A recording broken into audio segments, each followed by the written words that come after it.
Ever feel like life is just too much effort? Like you just want to find a comfy spot, stand still, and let the good things come to you? Well, allow me to introduce you to your new spirit animal, the tripod fish. Deep in the crushing, inky blackness of the ocean abyss, where survival is a brutal, high-stakes game, this absolute legend has decided to just opt out. It's the ultimate minimalist, the master of doing absolutely nothing, and it's thriving. Picture this. You're thousands of feet below the surface. The pressure is immense, the temperature is near freezing, and it's darker than you can possibly imagine. Most creatures here are in a constant, frantic struggle for food, and to avoid becoming food. You've got nightmare fuel like the anglerfish with its glowing lure, or the goblin shark with its terrifying extendable jaw. It's a full-on horror movie down there. And then there's the tripod fish, just chilling, literally. So what's its secret? How does it survive in this aquatic chaos? By becoming a piece of furniture. That's right. The tripod fish, or Bathyptera grallator if you want to get scientific, has evolved one of the most bizarre and brilliant strategies in the entire animal kingdom. It uses 3 elongated stilt-like fins, 2 pelvic fins, and 1 from its tail to prop itself up on the seafloor. It stands there, perfectly still, looking exactly like a camera tripod someone accidentally dropped into the ocean. But why? Why stand on stilts in the middle of nowhere? It's all about strategic laziness. The very bottom of the deep sea floor is a bit of a dead zone, food-wise. But just a few feet above it, the gentle ocean currents act like a slow-moving conveyor belt.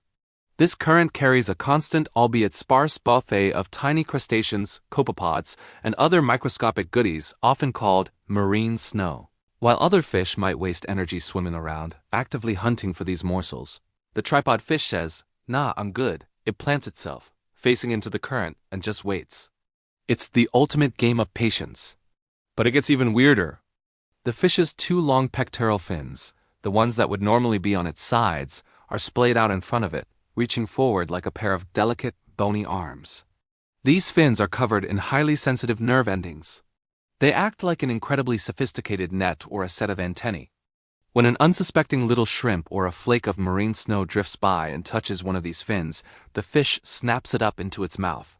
It's like sitting on your couch, with your arms outstretched, waiting for someone to occasionally drop a potato chip into your hands. An absolute dream, right? This fish has turned a high-octane deep-sea nightmare into its own personal waiting room. It spends the vast majority of its adult life in this one position, just standing there. It's an expert in energy conservation. Swimming is for suckers, chasing prey, a fool's errand. The tripod fish has hacked the system. It figured out that in the deep sea, the best move is often no move at all. But this stationary lifestyle presents a pretty significant problem. If you spend your entire life standing still in the vast empty darkness, how on earth do you find a mate? The chances of another tripod fish just happening to stumble by are astronomically low. It would be like trying to find a specific person in the middle of the Sahara Desert at night, while you're both blindfolded and glued to the spot. It's just not going to happen. And this is where the tripod fish reveals its final, most brilliant, and frankly weirdest trick. It is a simultaneous hermaphrodite. That is a fancy way of saying it has fully functional male and female reproductive organs at the same time. This is its ultimate backup plan. If, by some miracle, it does encounter another tripod fish, great. They can decide who plays which role and get down to business. It doesn't matter which because they're both equipped for either scenario. It's maximum efficiency. But what if it never finds a partner? What if it lives its entire life in solitary, motionless contemplation? No problem.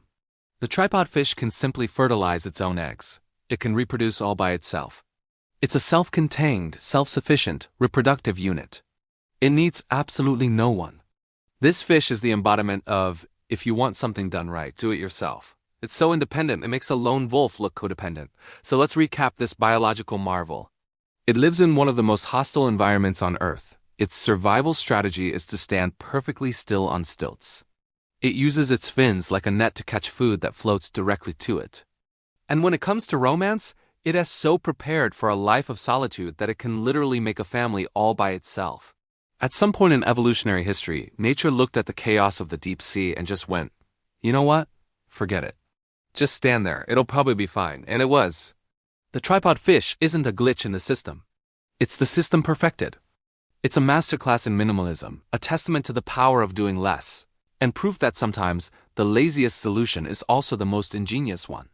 It's a living, breathing, self-reproducing piece of deep-sea furniture that has completely outsmarted its environment. When you think about the incredible diversity of life on this planet, from the cheetah sprinting across the savannah to the eagle soaring through the sky, remember the humble tripod fish quietly winning the game of life by simply refusing to play. It's a reminder that there's more than one way to succeed, and sometimes the best strategy is to find your spot, stand your ground, and let the world come to you.